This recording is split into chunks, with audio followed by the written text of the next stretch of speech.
आज आदिवासी दिवस महोत्सव मना रहा है। आप सबको बहुत बहुत बधाई कि आपने ये आयोजन किया दिल्ली जैसी जगह पर, और उसमें भी इन जैसा बहुत प्रतिष्ठित इंस्टीट्यूशन के भीतर जब आप आदिवासी दिवस मना रहे हैं तो इसके बहुत सारे मायने हैं। हम जिस एम्स को जानते थे वो एक ऐसा एम्स था जो एलीट इंस्टीट्यूशन हुआ करता था, कुछ खास जाति वर्ग के लोगों का इंस्टीट्यूशन था। पहली बार इस इंस्टीट्यूशन से जब वास्ता पड़ा था आज से लगभग 11 साल पहले 2012 के भीतर एम्स में अनिल मीणा ने सुसाइड किया था। अनिल मीणा का सुसाइड था और हम सबको जब खबर मिली और हमने जब पूरा उसकी तह तक गए, उस समय मैं दिल्ली विश्वविद्यालय के भीतर पीएचडी का काम कर रहा था और पहली दफा था पता चला कि किस तरीके का जातीय आधार पर भेदभाव इस इंस्टीट्यूशन के भीतर होता है। और उस दिन हम सोच भी नहीं सकते थे कि इस तरीके का कोई प्रोग्राम यहां हो पाएगा। लेकिन आज 2023 में जब यहाँ पर हम विश्व आदिवासी महोत्सव मना रहे हैं, दिवस मना रहे हैं, तो शायद अनिल का जो सपना था, अनिल मीणा की जो कुर्बानी थी, आज हम यहाँ से कह सकते हैं कि अगला कोई अनिल मीणा ऐसा नहीं होगा जिसे एम्स के भीतर सुसाइड करना पड़ेगा। और यही हमारी सबसे बड़ी सफलता है आज।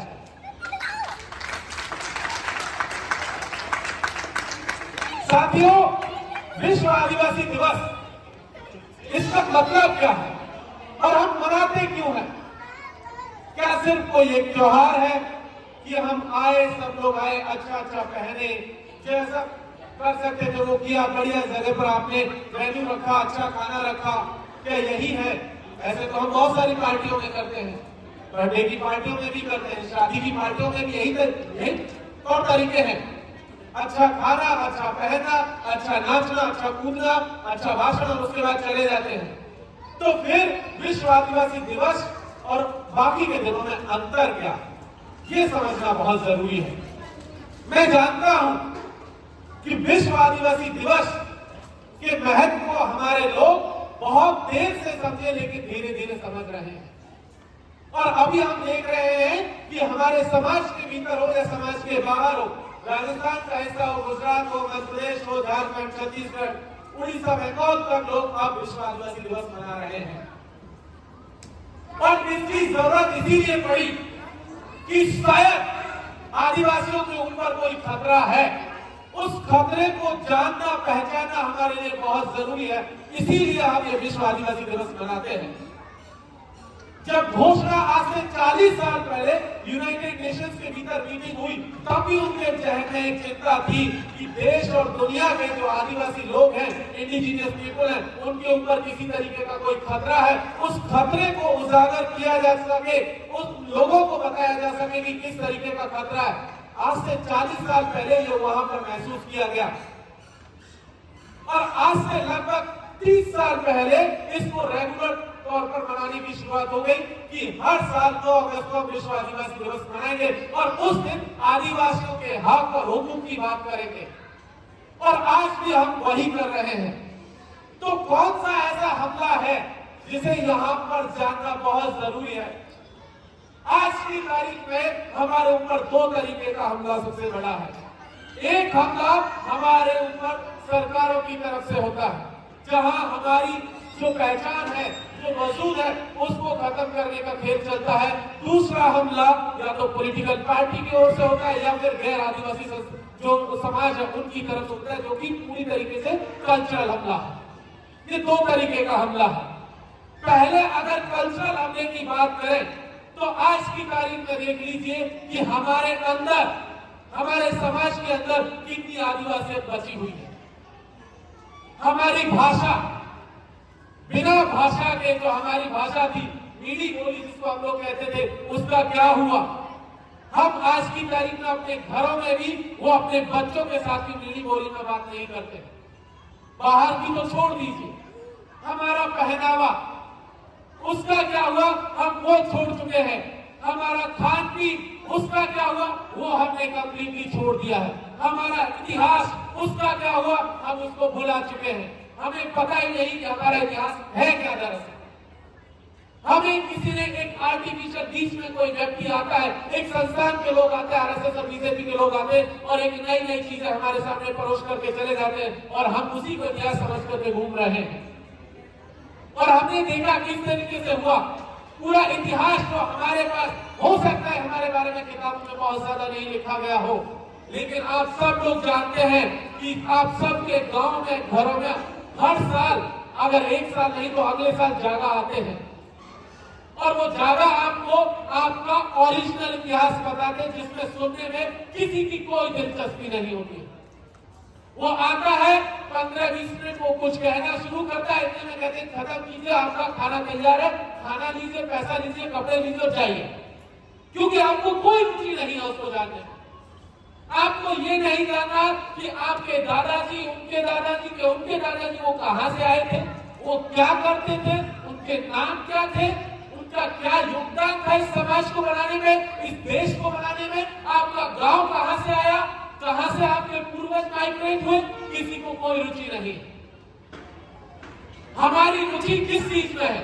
हमारी रुचि सिर्फ और सिर्फ एक चीज में है कि हम किस तरीके से आदिवासियत को छोड़ करके, जिसे सो कॉल्ड मेनस्ट्रीम कहा जाता है कि मुख्य धारा का समाज, उसमें हम कन्वर्ट होते जा रहे हैं।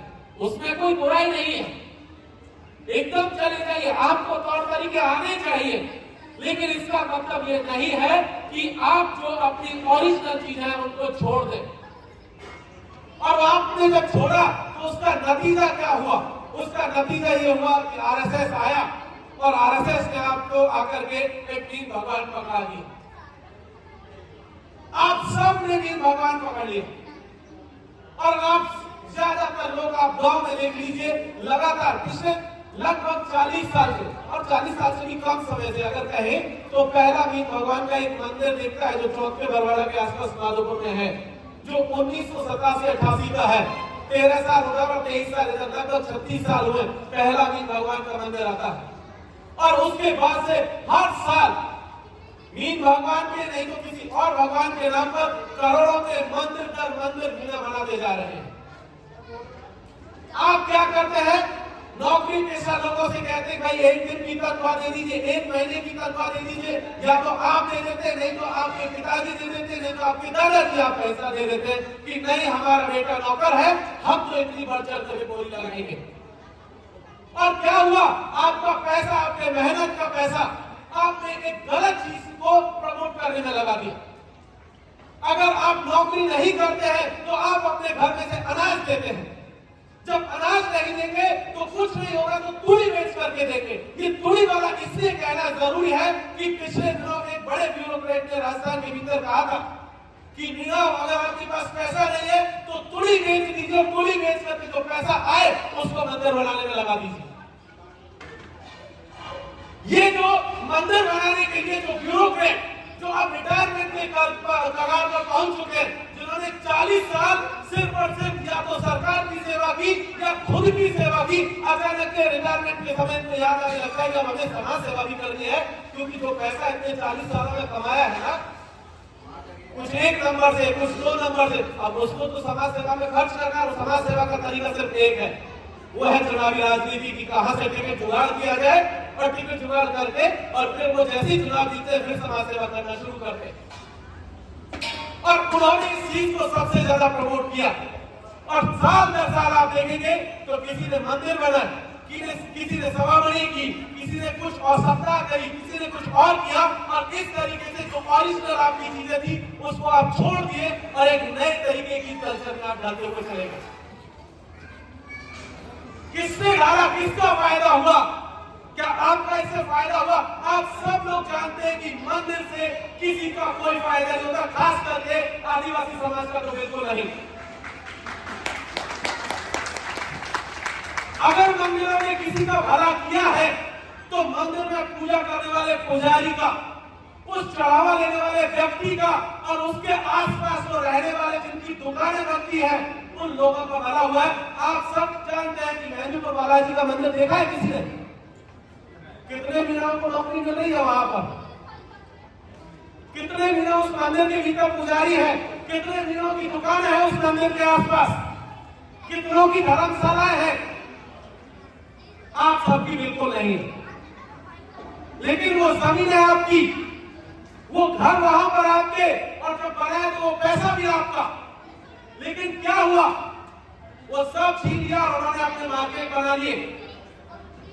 अब उनको सारा दोष नहीं, उसमें दोष हमारा भी है। हमारा क्या दोष है?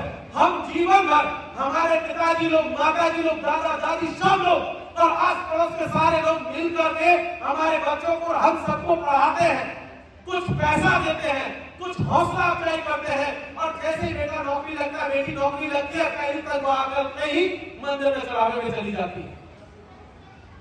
तो एक बात आप बताइए हमें यहां से कि जब आपका बेटा बेटी पढ़ रहा था, जब आपके घर में खाने को आटा नहीं था, किसी दिन आटा था तो सब्जी बनाने का जुगाड़ नहीं था आपके पास, सब्जी बनाने का जुगाड़ था तो कुछ और चीजें नहीं थी, तब मंदिर से आपको 1 किलो चून भी कोई लेकर के नहीं गया था, किसी ने आपको सब्जी तक नहीं दी थी। फिर आपका बेटा बेटी नौकरी लगने पर क्यों जाकर के मंदिर के भीतर पैसा चढ़ाते हैं? क्या ये आदिवासी परंपरा के हिसाब से है? नहीं है, आदिवासी परंपरा के हिसाब से नहीं है। आदिवासी परंपरा में मंदिरों की जगह नहीं थी। आदिवासी परंपरा में जहां पर बुजुर्ग बैठे वो जानते, हमारे यहाँ थान होते थे, परीत होते थे, भौमिया होते थे, इस तरीके के देवी देवता होते थे, और जहां 5 आदमी बैठे वही उसको हम लोग मान लेते थे कि यही सबसे पवित्र जगह हमारी धूमियां होती थी। आज भी देख लीजिए, गांव में जरूरी नहीं का मंदिर में जाकर के किसी को सच्चाई की कसम दिला, आप क्या करते हैं, जहां 5 लोग बैठकर धोखा पी रहे होते हैं, उसी आग में शराब लेकर उसी की सौगंध खिला देते हैं।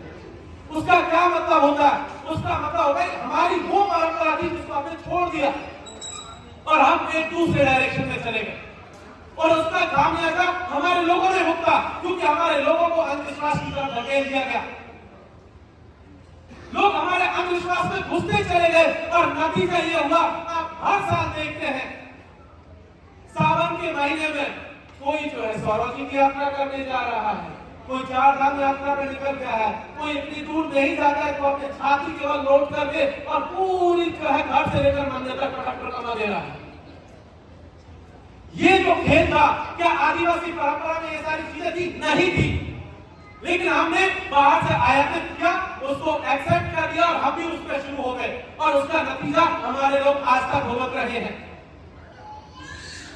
उसका नतीजा भुगता हमने, और लगातार भुगतते चले आ रहे हैं कि हमारी ओरिजिनल चीजों से हमें दूर कर दिया गया।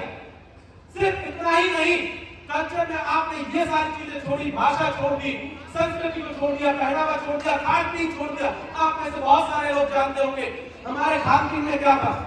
आज की तारीख में ज्यादातर लोग, सारे मैक्सिमम समाज में अगर बात करें तो वेजिटेरियन लोग हैं, शाकाहारी लोग हैं, लेकिन जो लोग परीत भूमिया नसीब पे जाते होंगे वो देखते हैं कि वहां बकरा आज भी चढ़ता है, कुर्बानी नहीं दी जाती तो कम से कम कान काट के वही दे दिया जाता है लोगों को, दारू आज भी चढ़ाई जाती है, ठीक है। और इतना ही नहीं, कमलाज माता तक चले जाइए, वहां पर भी हो रहा, वो हमारी परंपरा में था, लेकिन हमने एकदम से अपने आप को वहां से बदल लिया, और अचानक से हमको सिर्फ आदिवासियों में एक चीज नजर आई, वो थी कि रिजर्वेशन मिलता है, यही इसका फायदा, इसको ले लेना चाहिए, बाकी सारी चीजें छोड़ देनी चाहिए। तो साथियों एक चीज जान लीजिए, अकेले रिजर्वेशन से आप आदिवासी बचा नहीं सकते। अगर आपको आदिवासियत को बचाना है तो आपको उसकी सारी चीजों को बचाना होगा, कलेक्टिवली बचाना होगा, क्योंकि एक चीज से सिर्फ रिजर्वेशन लेने मात्र से आप अपने आप को कहें कि हम आदिवासी, इससे आप आदिवासी हो नहीं जाते, क्योंकि रिजर्वेशन तो उन लोगों को भी मिला हुआ है जो आदिवासी नहीं है। आज की तारीख में जम्मू कश्मीर के भीतर, हिमाचल के भीतर और ऊपर उत्तराखंड के भीतर आप देखेंगे तो पता चलेगा कि वहां के ठाकुरों को, वहां के ब्राह्मणों को भी एसटी का दर्जा दिया गया। तो क्या इससे वो आदिवासी हो जाते हैं? नहीं होते हैं।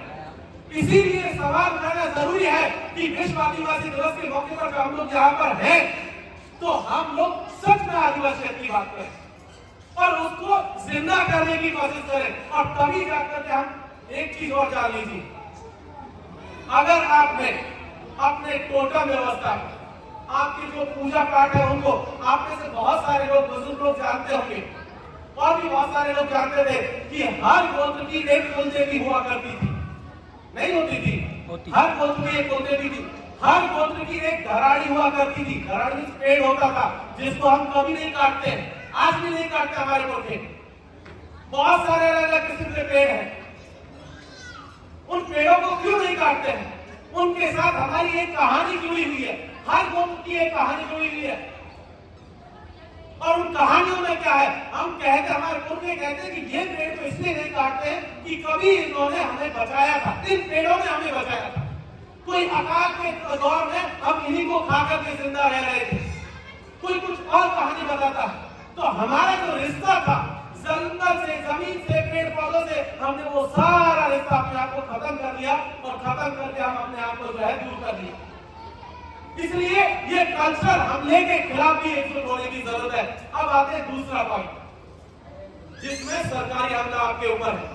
साथियों, एक चीज जान लीजिए, आज की तारीख में जो हमला हमारे ऊपर है सरकार की तरफ से, वो है जमीनों पर हमला। आदिवासी बिना जमीन के कुछ नहीं है, ये यकीन मान लीजिए।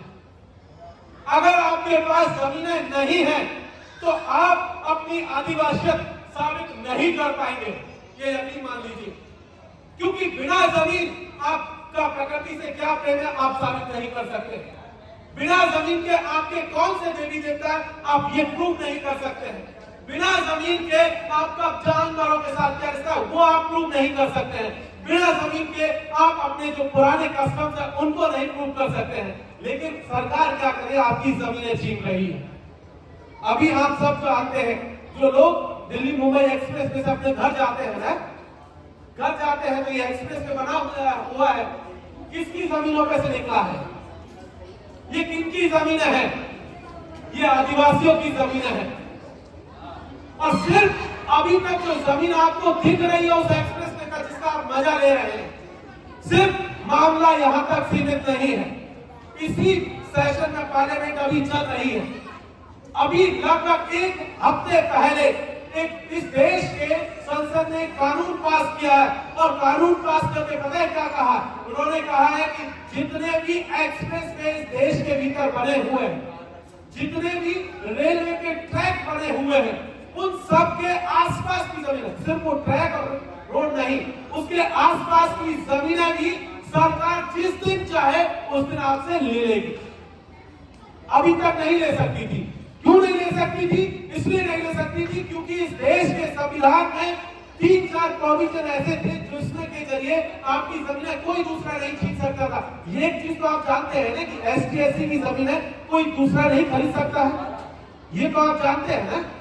सरकार के साथ भी यही चीजें थी। लेकिन क्या हुआ, इस एक्ट के जरिए कहा गया कि सरकार सिर्फ एक नोटिस आपको भेजेगी और उस नोटिस के बाद आपसे सारी जमीनें ले ली जाएंगी। ये इस देश की संसद ने पिछले हफ्ते पास किया।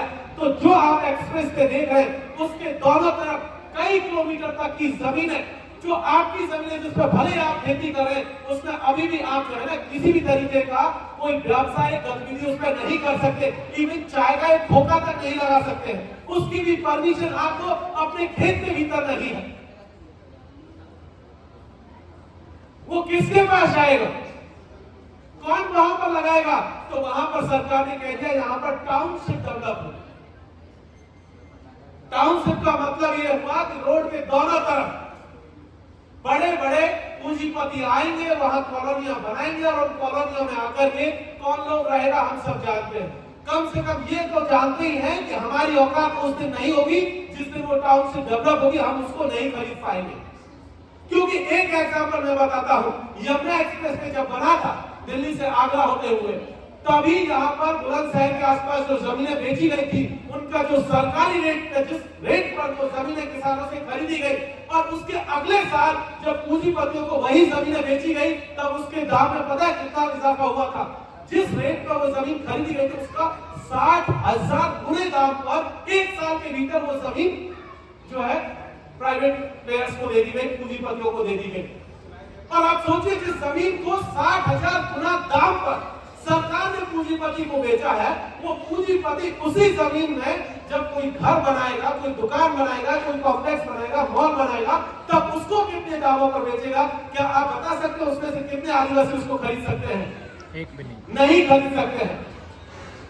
और हम हमारी ही जमीन पर, जिस जमीन के मालिक है, उस पर जो है अगले ही साल क्या हो जाएंगे? मजदूर। ये असलियत है।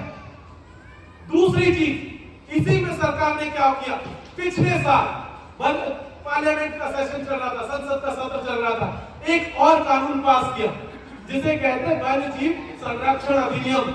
उसमें कहा गया कि देश के 18 इलाकों में जंगली जानवरों की सुरक्षा के लिए एक स्पेशल एरिया डिक्लेयर किए जाएंगे, सेफ जोन बनाए जाएंगे। 18 लोकेशन डिसाइड की गई। आपको बता दूं, वो सारी की सारी 18 के 18 इलाके ऐसे हैं जिन इलाकों में आदिवासी रहते हैं। और जब जीव जंतुओं की सुरक्षा के नाम पर वो पार्क बनेंगे, तब आप बताइए उन आदिवासियों का क्या होगा? उन तमाम आदिवासियों को, उन तमाम गांवों को वहां से खदेड़ दिया जाएगा और उसी तरीके से खदेड़ दिया जाएगा जिस तरीके से गुजरात के भीतर स्टैच्यू ऑफ यूनिटी बनाया गया ना सरदार पटेल का। वो सरदार पटेल के स्टैच्यू को बनाने के समय लगभग 25 से 30 गांव थे जो उस स्टैच्यू के लिए डिस्प्लेस किए गए थे, वहां से उजाड़ दिए गए थे। स्टैच्यू के में जो लोग घूमने आएंगे उनके लिए जो पार्किंग डेवलप की गई, पार्किंग गाड़ियों को रखने की, उस पार्किंग के लिए 12 आदिवासी गांव उजाड़ दिए गए। क्यों उजाड़ दिए गए?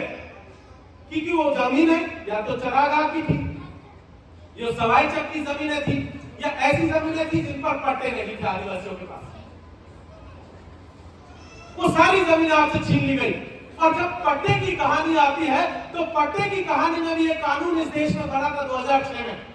उसमें कहा गया था कि जिन आदिवासियों के पास पूरे देश भर के भीतर जमीनों पर पट्टे नहीं है, जिन जमीनों पर उनके घर बने हुए हैं, हम सब लोग जानते हैं कि हम जिस गांव में रहते हैं, जिस गांव के भीतर जहां हमारा घर बना हुआ है, उनमें से 90% घर ऐसे हैं जो आबादी के इलाके में नहीं बसे हुए, या तो चरागाह में है या सवाई चक के भीतर।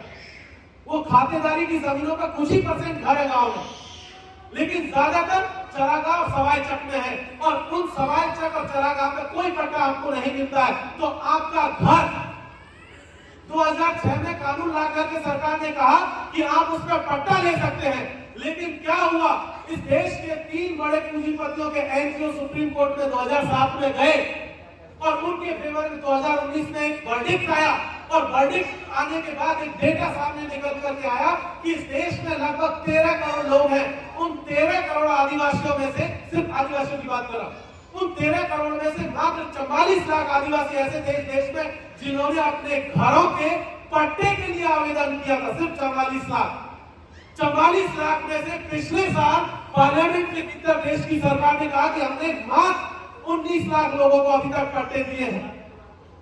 अब आप बताइए, 13 करोड़ लोग, पट्टे मिले कितनों को? 19 लाख को। जो बाकी के बच गए हैं 12 करोड़ 81 लाख लोग, उनके पास आज की जमीनों पर पट्टे नहीं है। आप यही आप में से बता दीजिए, एक बार हाथ खड़ा करके, आप में से कितनों के घरों में पट्टे हैं? पट्टे हैं 3 लोग, और किसी का 4 लोग। सुप्रीम कोर्ट का वर्डिक्ट कहता है कि जिसके पास पट्टा नहीं है उसे अपना घर, जमीन खाली करना पड़ेगा। ये जान लीजिए। 2019 का वर्डिक्ट फरवरी के महीने में आया था, लगभग 20-21 फरवरी की डेट में। उस पर अभी तक सुप्रीम कोर्ट ने, क्योंकि हम लोगों ने एक बड़ा मूवमेंट किया, तो सुप्रीम कोर्ट ने कहा कि हम होल्ड पे डाल देते हैं डिसीजन को। तब तक राज्य सरकारों ने कहा कि आप जितनों के पट्टे क्लियर कर सकते कर दीजिए, लेकिन उस पर कोई कार्रवाई नहीं हुई। तो आप भी जानते हैं, हम भी जानते हैं कि कितने दिनों तक इस तरीके के जजमेंट पर स्टे टिकते हैं। अभी तो 2024 का चुनाव, इसलिए तब तक तो कोई खतरा नहीं, लेकिन जिस दिन 2024 का चुनाव संपन्न होगा, उसके बाद क्या आप ये गारंटी दे सकते हैं? क्या इस देश की सरकार ये गारंटी दे पाएगी कि आपकी जमीन जिस पर पट्टा नहीं है वो जमीन आपके पास रहेगी? क्या आप में ये ताकत है कि सरकार से आप लड़ लेंगे? नहीं है। कहेंगे कागज दिखाओ, और कागज आपके पास है नहीं। आप कहेंगे कि हम लठ के जोर पर ले लेंगे, तो लठ के जोर की जब बात आएगी तो तोप और टैंक उनके पास भी बहुत है, उनके पास बहुत सारा असला बारूद है, बहुत बड़ी पुलिस मिलिट्री फोर्स उनके पास है, बहुत सारी एजेंसियां उनके पास है, वन विभाग उनके पास है। एक रात नहीं लगेगा खाली कराने में गांव के गांव। तो ये चीज भी हमारे लिए समझना बहुत जरूरी है। दूसरी चीज, एकदम खाली हो रहा, अभी इतना दूर जाने की जरूरत नहीं है। अभी पिछले महीने दौसा के भीतर खाली कराए गए घर, वन विभाग ने खाली कराया था पिछले महीने, और वो सारे के सारे घर जिनके खाली कर सारे मीणा थे। अब किसी की हिम्मत नहीं हुई कि जाकर के तहसीलदार को या वन विभाग के लोगों को कह सके कि नहीं, इन घरों को मत उजाड़ दिए। ना कोई सरपंच बचाने गया, ना कोई विधायक आया, ना कोई सांसद आया, ना कोई मीडिया वाले आए, और ना बाकी के आप लोग गए। उनको उजाड़ दिया गया, और वो आज भी अपना उजड़ा हुआ घर लेकर के, सामान लेकर के रोड के किनारे तिरपाल टांग करके खड़े हुए, बैठे हुए, लेटे हुए। इसलिए ये जरूरी है कहना यहां से कि ये हमला आपके ऊपर है। अब आते हैं एक तीसरी चीज पर। जमीन के बाद जो तीसरा हमला हो रहा है वो है आपके आत्मसम्मान के ऊपर, आपके अस्तित्व के ऊपर। हम सब ने देखा मणिपुर के भीतर किस तरीके के वीडियोस आए, सबने देखा ना।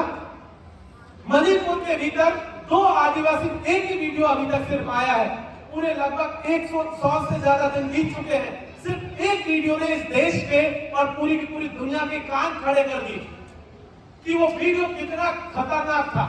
उस वीडियो में आप देखेंगे कि 2 आदिवासी महिलाओं को एक भीड़ नंगा करके परेड करा रही है सड़क पर। वो कौन है 2 आदिवासी महिलाएं, कौन है कोई नहीं जानता, लेकिन इंपॉर्टेंट ये है कि वो आदिवासी है। जब हम लोग यहाँ विश्व आदिवासी दिवस मना रहे हैं तो हम यहां से कहना जरूरी है कि हम मणिपुर की उन तमाम आदिवासी महिलाओं के साथ खड़े हुए हैं, उन आदिवासी पुरुषों के साथ खड़े हुए हैं जो अपने जल, जंगल और जमीन को बचाने की लड़ाई लड़ रहे हैं। लड़ाई आखिर है क्या वहां पर? लड़ाई सिर्फ इतनी सी है कि वहां पर लगभग 35% आदिवासी है, जिसमें कुकी और जो तो मैन कम्युनिटी है, लेकिन मणिपुर की 90% जमीन उन दोनों कम्युनिटीज के पास है, मतलब आदिवासियों के पास है। सिर्फ 10% जमीन है जो मैती, जो दूसरी पावरफुल कम्युनिटी है, जो हिंदू कम्युनिटी है, उसके पास है सिर्फ 10%। और लोग कितने? 65%। वो चाहते हैं, वो 65% लोग चाहते हैं कि आदिवासियों की जमीन उनसे छीन ली जाए, क्योंकि इस देश के संविधान में एक और अनुसूची, अनुसूची 6, वो आदिवासियों की जमीनों को सुरक्षित रखने का वादा करती है। वो जमीनों को छीनने के लिए वहां पर ये पूरा दंगा भड़काया गया, और दंगा भड़काने के बाद क्या हुआ? पूरा का पूरा सरकार ने मैतेइयों का साथ दिया, और कुकीज को, जो लगभग 38 लाख से ज्यादा आबादी है, उन सबको अपने घरों से, जंगलों में खदेड़ दिया गया। 38 लाख लोग पिछले 100 से ज्यादा दिनों से अपने घरों से बाहर जंगल में अपनी जान बचाने के लिए छुपे हुए हैं। इसलिए कह देना जरूरी है कि विश्व आदिवासी दिवस के मौके पर सिर्फ ये मीणाओं का प्रोग्राम नहीं होना चाहिए, हम पूरे देश के आदिवासियों के साथ खड़े हो और ये कहें, क्योंकि आदिवासी अगर हम हैं तो हमें ये कहना पड़ेगा कि वो भी आदिवासी हैं। और अगर घर में 2 लोग हैं और अगर एक व्यक्ति किसी भी वजह से परेशान है, तो दूसरा व्यक्ति चाहे कितना भी सुखी संपन्न हो, वो शांति से तो नहीं बैठ सकता। हम सब जानते हैं कि घर के अगर एक कोने में आग लगी हो, भले वो घर आपके हिस्से में नहीं हो, बंटवारे में भाई को चला गया हो, तो आप भी जो है ना चुपचाप आपके घर के भीतर नहीं बैठते। आप सबसे पहला काम, उस भाई से बात हो या ना हो, आप बाल्टी लेकर उस आग को बुझाने के लिए दौड़ते हैं कि भाई के घर में भी आग लगी हुई है। मणिपुर के भीतर भी यही है कि मणिपुर के आदिवासियों को वहां से खदेड़ दिया गया, तो हम यहाँ से उनके लिए सॉलिडारिटी दें, कहें कि हम मणिपुर के लोगों के साथ, और तभी सही मायने में विश्व आदिवासी दिवस मनाने का कोई फायदा है। अन्यथा आप आइए, खाइए और चले जाइए, कोई फर्क नहीं पड़ता। जैसे आप शादियों में आते हैं, बर्थडे पार्टी में आते हैं, अच्छा मिला तो ठीक, नहीं मिला तो नमक खराब था, चीनी ज्यादा हो गई, ये पूरी खत्म हो चुकी थी, सब्जी में पानी कर दिया था, यही कहते हुए चले जाते हैं। कोई फर्क नहीं रहेगा। अगर हम आदिवासी दिवस मना रहे हैं तो मणिपुर के साथ खड़े होने का वक्त है। मणिपुर ही नहीं, हमने मध्य प्रदेश का भी वीडियो देखा। मध्य प्रदेश के वीडियो में क्या था, एक आदिवासी नौजवान, उस वीडियो को देखेंगे तो लगेगा कि वो नौजवान मानसिक तौर पर शायद स्वस्थ नहीं है, वो बीमार व्यक्ति है। वो इसी तरीके से एक घर के बाहर, दुकान के बाहर सीढ़ियों पे बैठा हुआ, कुछ नहीं कर रहा, वो व्यक्ति सिंपल बैठा हुआ। एक बीजेपी का अपर कास्ट नेता आता है, दारू पी करके सिगरेट पी रहा है और उस व्यक्ति के ऊपर पेशाब कर रहा है, और वो व्यक्ति ऐसा है कि वो हिल भी नहीं पा रहा है। जो नीचे व्यक्ति बैठा हुआ वो बार बार कभी चेहरे को ढकने की कोशिश करता है, कभी सर झुकाता है, लेकिन उसके ऊपर वो दूसरा व्यक्ति लगातार पेशाब करता रहता है और पेशाब करके उसके वीडियो को बाद में वायरल किया जाता है। क्या यही आदिवासी परंपरा में है? क्या किसी को यह हक मिल जाता है कि मणिपुर के भीतर हमारी बहनों को नंगा करके सड़क पर परेड कराए, या किसी भाई को जो बैठा हुआ शांति से उसके ऊपर पेशाब करे? यह हक तो कतई नहीं मिल जाता। किसी के पास यह हक नहीं है, ना तो हमने दिया है और ना ही इस देश का संविधान को किसी तरीके की इजाजत देता है कि किसी व्यक्ति के ऊपर आप पेशाब करेंगे। आप जिन लोगों के ऊपर पेशाब कर रहे, जिन महिलाओं को आप नंगा करके घुमा रहे, ये वो लोग हैं जो इस देश के ओरिजिनल मालिक हैं, जो इस देश को बनाने वाले लोग हैं, जिनके खून और पसीने की मेहनत से ये देश बना था। ये वो लोग हैं, आप उनको नंगा करके घुमा रहे हैं, उनके ऊपर पेशाब कर रहे हैं। इससे ज्यादा शर्मनाक कुछ नहीं हो सकता। ये भी एक हमला हमारे ऊपर है, तो इसको भी हमें ध्यान में रखने की जरूरत है। अब आते हैं कि हमारे इंस्टीट्यूशंस के भीतर क्या हो रहा है। आप एम्स में देख लीजिए, बहुत दूर जाने की जरूरत नहीं। एम्स के भीतर आप बता दीजिए रिजर्वेशन का क्या स्थिति है। ये तो सरकारी संस्थान है ना, क्या स्थिति है रिजर्वेशन की? कितने लोग हमारे फैकल्टीज में यहां पर मौजूद है? क्या 7.5% है? नहीं है। यहां पर जब एडवर्टीजमेंट आता है, जब विज्ञापन आता है और कहा जाता है कि फला डिपार्टमेंट में इतना एसटी चाहिए, और जब कैंडिडेट आते हैं इंटरव्यू देने के लिए और इंटरव्यू के बाद क्या लिखा जाता है? NFS, not found suitable. कहते हैं कोई योग्य व्यक्ति नहीं मिला। अब आप हमें बताइए, इस देश में अगर आजादी के 75 वर्ष बाद भी एम्स जैसे संस्थान को पूरे 12-13 करोड़ आदिवासी में एक योग्य व्यक्ति नहीं मिल रहा, इसके दो ही चीज हो सकते हैं कि या तो हमारा जो एजुकेशन सिस्टम है उसमें सारे नालायक नकारे लोग भरे हुए कि उन्होंने इन लोगों को अभी तक काबिल ही नहीं बनाया कि वो योग्य है, या तो ये चीज हो सकती है कि सारे के सारे नालायक हैं, उनको पढ़ाना नहीं आता, उनको लिखाना नहीं आता। क्योंकि हम तो बच्चों को स्कूल भेज रहे हैं, हमारे बच्चे टाइम से स्कूल जा रहे हैं, हम बच्चों की फीस भी दे रहे हैं, सारा कुछ कर रहे हैं, फिर बच्चा पढ़ क्यों नहीं पा रहा?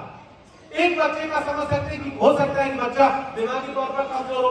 क्या पूरा का पूरा आदिवासी समाज दिमागी तौर पर कमजोर है कि आप कह दे रहे हैं कि योग्य नहीं है?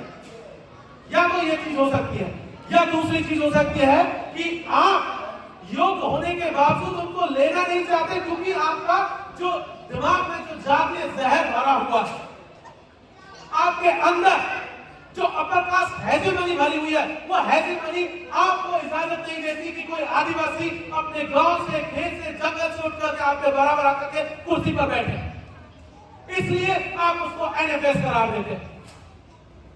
और ये चीज एम्स के भीतर ही नहीं, देश के अलग अलग संस्थानों में देख लीजिए। मैं दिल्ली विश्वविद्यालय में प्रोफेसर हूं। दिल्ली विश्वविद्यालय की तरह पर लगभग इस देश के जितने भी सेंट्रल यूनिवर्सिटीज हैं, उनमें आप देखेंगे तो पाएंगे 7.5% रिजर्वेशन जिसकी घोषणा आजादी के समय की गई थी। सेंट्रल यूनिवर्सिटीज में रिजर्वेशन 1997 में लागू होता है पहली बार। सोचिए, आजादी के 50 साल बाद पहली बार केंद्रीय विश्वविद्यालय में रिजर्वेशन की शुरुआत होती है, और वो भी हरियाणा और पंजाब हाईकोर्ट के जजमेंट के आने के बाद। 97 में आकर के, और 97 से अब तक जब आप देखेंगे तो पता चलेगा कि प्रोफेसर में आपका 1% लोग भी नहीं है। यही हाल एसोसिएट का है, असिस्टेंट में जरूर आपको 2.5 से 3% लोग मिलते हैं। ये स्थिति आपके रिजर्वेशन की है। आप जो दिल्ली में बैठे हुए, आप जितने लोग यहाँ एम्स के भीतर मौजूद हैं, मुझे लगता है ज्यादा से ज्यादा 100, 150, 200 लोग होंगे कर्मचारी, इतने ही होंगे, 200 लोग भी होंगे। टोटल फैकल्टी एम्स का कितना है? टोटल फैकल्टी कितना है इसका? 500 के आसपास 500 है ना। 500 अगर फैकल्टी भी है, टीचिंग फैकल्टी भी है, तो 500 के हिसाब से भी आप देखेंगे ना तो कितना होना चाहिए? 35 से 40 लोग के बीच में होना चाहिए। क्या इतना फैकल्टी हमारा है? नहीं है। नॉन टीचिंग में बहुत बड़ी तादाद में लोग यहाँ पर है, लेकिन क्या 7.5% के हिसाब से है? नहीं है। ये स्थिति आपके खुद के संस्थान की है, यही स्थिति मेरे संस्थान की है, और यही देश के तमाम अन्य संस्थानों की है। ब्यूरोक्रेसी जिसको हमारे लोगों ने शुरुआती दौर में लगा कि यही एक रास्ता हो सकता है, उसमें बड़ी तादाद में लोग गए। आज की स्थिति में यह है कि ब्यूरोक्रेसी में 2019 से लेकर 2023 के बीच में कम से कम नहीं तो 1000 से ज्यादा secretary, joint secretary, director, deputy director के पोजीशन पर अपर कास्ट लोगों को बिना परीक्षा, बिना इंटरव्यू के भर दिया गया सरकार की ओर से। कोई उन्होंने यूपीएससी की एग्जाम नहीं दी। आपका बच्चा यूपीएससी की तैयारी करता है, फिर किसी तरीके से प्री करता, फिर मेंस करता, फिर इंटरव्यू देता, फिर 10 साल नौकरी करता, उसके बाद वो सेक्रेटरी और ज्वाइंट सेक्रेटरी, डिप्टी डायरेक्टर पद पर पहुंचता है। और उन्होंने क्या किया? बिना किसी परीक्षा के उन्होंने सीधे डायरेक्टर, डिप्टी डायरेक्टर और सेक्रेटरी बना दिए। कोई परीक्षा नहीं हुई। ये स्थिति आपके संस्थानों की है, आपके स्थिति है। जिस रिजर्वेशन की हम कहानी कहते हैं, ये एक स्थिति है, और सिर्फ कहानी जिसे अब ये क्या नाम क्या दिया गया? Lateral entry. और क्या कहा गया कि हमें इसके जरिए योग्य लोग मिलेंगे। मतलब आप क्या कहना चाहते हैं? यूपीएससी की परीक्षा पास करके जो व्यक्ति आ रहा है, लड़का हो, लड़की हो, कोई भी हो, ट्रांस हो, जो कैंडिडेट उसमें सेलेक्ट होकर के आ रहा है, आप कहना चाहते हैं वो योग्य नहीं है, और आप जो बिना परीक्षा के ला रहे हैं वो योग्य है। यही है ना? लेकिन दरअसल कहानी ये नहीं है। कहानी ये है कि वो नहीं चाहते कि रिजर्वेशन के जरिए भी जो लोग आ रहे हैं उनको और आने दिया जाए। उनको रोकने का खेल है, और उनको रोक करके डायरेक्टली अपने लोगों को अपॉइंट करने का खेल चल रहा है। और ये कहानी जो यूपीएससी से, ब्यूरोक्रेसी से शुरू हुई, आज की तारीख में वो विश्वविद्यालयों में शुरू हो चुकी है, एजुकेशन इंस्टीट्यूशंस में भी कह दिया गया है। प्रोफेसर इन प्रैक्टिस के नाम से लैटरल एंट्री होगी। प्रोफेसर इन प्रैक्टिस, प्रैक्टिस का क्या मतलब? आप प्रोफेसरी की प्रैक्टिस कर रहे हैं, प्रैक्टिस करें, आप सीधे प्रोफेसर हो सकते हैं। उसके लिए ना पीएचडी की जरूरत है, ना मास्टर्स की जरूरत है, ना ग्रेजुएशन की जरूरत। आप प्रैक्टिस कर रहे हैं, आप हो सकते हैं। आपका बच्चे को अगर प्रोफेसर बनना होगा तो बीए भी करनी पड़ेगी, एमए भी करनी पड़ेगी, नेट भी देगा, पीएचडी भी करेगा, सब कुछ करेगा, उसके बाद ही प्रोफेसर हो सकता है। लेकिन उनका बच्चा क्या होगा? वो बिना कुछ किए बन जाएगा। और ये शुरू हो चुका है, प्रोफेसर इन प्रैक्टिस के नाम से मेरे विश्वविद्यालय से शुरू हो चुका है, और हम कुछ करने की स्थिति में नहीं है। हम जो प्रोटेस्ट हो सकता है वो प्रोटेस्ट करते हैं, लेकिन उसको कोई सुनवाई नहीं है। ये किसका नुकसान है? आप सब लोग जानते हैं कि आजादी के समय आदिवासियों की क्या स्थिति थी। पिछले 30 वर्षों में आदिवासियों ने किसी तरीके से व्यवस्था में हिस्सा लेना शुरू किया था। अब आपने उनके दरवाजे फिर से बंद कर दिए किसी दूसरे तरीके से। इसलिए ये लैटरल एंट्री के नाम पर जो खेल चल रहा है, या प्रोफेसर इन प्रैक्टिस के नाम पर जो खेल है, इस खेल को भी समझने की जरूरत है। इस खेल को समझना बहुत जरूरी है। हो सकता है कि हम, हो क्या सकता है, ये तो क्लियर है कि हम लोग तो यहाँ आ गए, लेकिन क्या ये इंश्योर आप कर सकते हैं कि आपका बच्चा बच्ची इन संस्थानों में दोबारा आ पाएगा आपके जाने के बाद? आपके रिटायरमेंट की बात करें, नई पीढ़ियां आ पाएंगी? नहीं आ पाएंगी। इसीलिए जब हम आदिवासी दिवस मना रहे हैं तो इस चीज को भी इंश्योर करें कि हमारे लोग इन संस्थानों में बने रहे, बचे रहे, अन्यथा एक एक करके सबको बाहर निकाल दिया जाएगा, मार दिया जाएगा। इसलिए जरूरी है कि हम इस आवाज को भी बुलंद करें।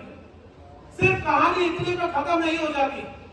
आप पूरे का पूरा अभी के तौर में, अभी जो सरकार है उसका डेटा उठा करके देख लीजिए, लगभग अब 89 लगभग 90 के आसपास सेक्रेटरीज है इस सरकार में। एसटी के पता है कितना है? लगभग 2 लोग सेक्रेटरीज, सिर्फ 2 लोग। एससी कितना है? लगभग 3 लोग। ओबीसी कितना है? 0। बाकी बचने वाला कौन? Upper caste. ये किसी से नफरत नहीं है, किसी समाज से, लेकिन ये हकीकत है जिसको जानना हमारे लिए भी जरूरी है, ये समझना उन लोगों के लिए भी जरूरी है कि क्या स्थिति है। अन्यथा सब कुछ खत्म कर दिया जाएगा 1 by 1। इसलिए उस बात को कहने की जरूरत है कि जो स्थिति हमारे सामने है उस स्थिति को भी हम लोग समझें, अन्यथा कुछ नहीं बचेगा। ये बात यहां से कह देना जरूरी है साथी।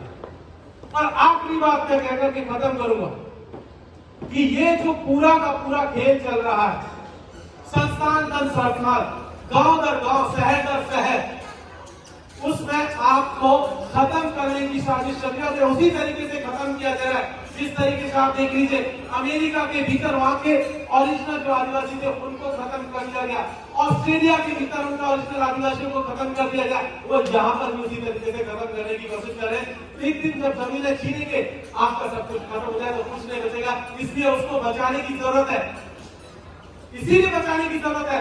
इसलिए कुछ मांगे हाथ में उठाकर मैं अपनी बात को खत्म करूंगा।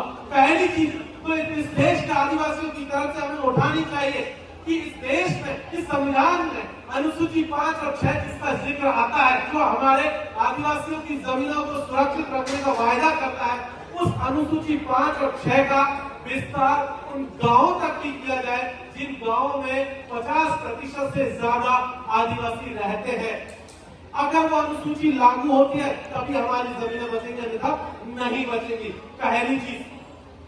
दूसरा, फॉरेस्ट राइट एक्ट 2006 के तहत इस देश के तमाम आदिवासियों को कम से कम, जो भूमिहीन है उनको कम से कम 5 एकड़ सिंचाई योग्य जमीन पर पट्टा दिया जाए। जिनके पास जमीनों पर पट्टे नहीं है उनको कम से कम 5 एकड़ का पट्टा दिया जाए। ये दूसरी डिमांड हमारी तरफ से। तीसरी डिमांड कि वन विभाग को कंप्लीटली खत्म किया जाए। चौथी डिमांड कि हमारे ऊपर एक जो धर्म का हमला चल रहा है, कोई हमें हिंदू बनाना चाहता है, कोई मुस्लिम बनाना चाहता है, कोई ईसाई बनाना, कोई सिख बनाना, कोई जैन बनाना।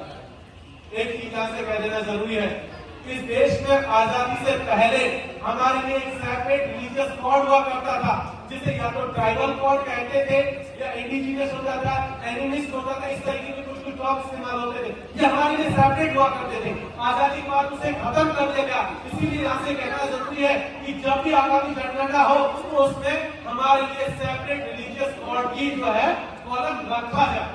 ये हमारे आखिरी मांग है। तो बहुत बहुत शुक्रिया, आपने मुझे सुना, मौका दिया। बहुत बहुत शुक्रिया। जय भीम, जोहार, जय आदिवासी।